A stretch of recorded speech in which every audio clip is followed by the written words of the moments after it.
La reine a présenté ses condoléances au gouverneur général d'Australie pour les inondations dévastatrices dans le Queensland et la Nouvelle-Galles du Sud.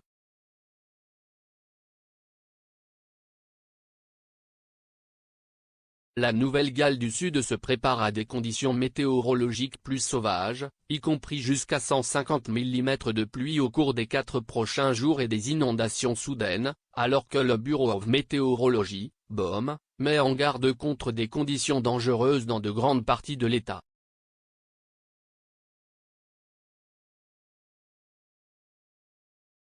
Le bureau mardi après-midi a averti que la Nouvelle-Galles du Sud pourrait être touchée par des conditions météorologiques extrêmes dans les prochains jours, les régions côtières et les pentes adjacentes du Hunter jusqu'à la côte sud devant être les plus durement touchées.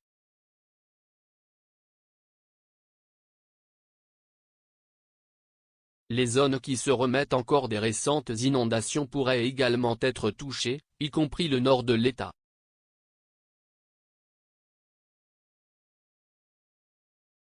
Le service d'urgence de l'État de NSW surveille les développements dans les rivières du Nord.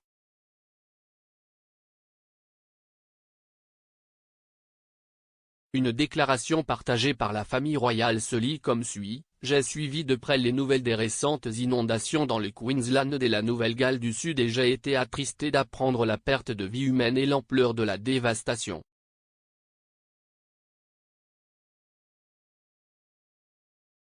Dans la réponse immédiate, l'esprit résolu et l'esprit communautaire des Australiens ont une fois de plus brillé.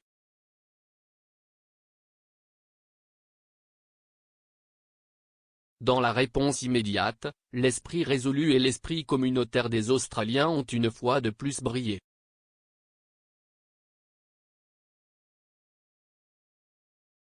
Mes remerciements vont aux services d'urgence et aux nombreux bénévoles qui ont aidé sans relâche les personnes dans le besoin.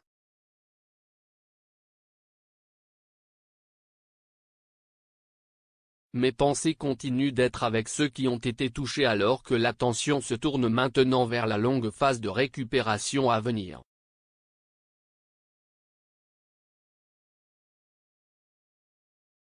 Sydney peut s'attendre à de grandes quantités de précipitations, certaines parties de la ville étant à nouveau menacées d'inondations soudaines.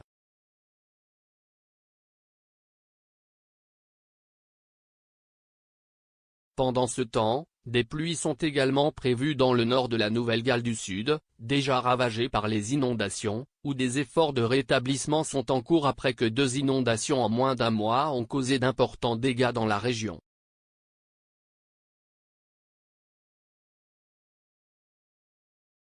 Le commissaire adjoint Dean Storey a déclaré: « Il reste un risque que des précipitations affectent les régions de la côte nord et des rivières du nord qui ont connu tant de précipitations ces derniers temps. »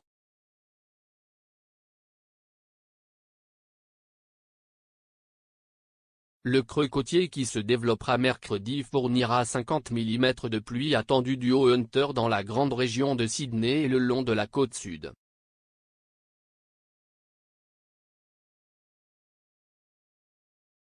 Elsa Schofield, hydrologue à BOM, dit que le creux s'intensifiera d'ici la fin de la semaine.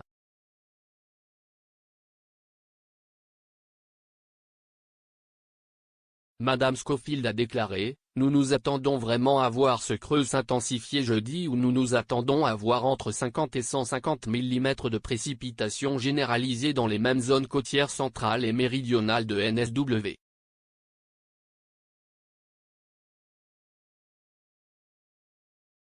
Le Queensland et la Nouvelle-Galles du Sud ne sont pas les seuls États à être frappés par un temps sauvage.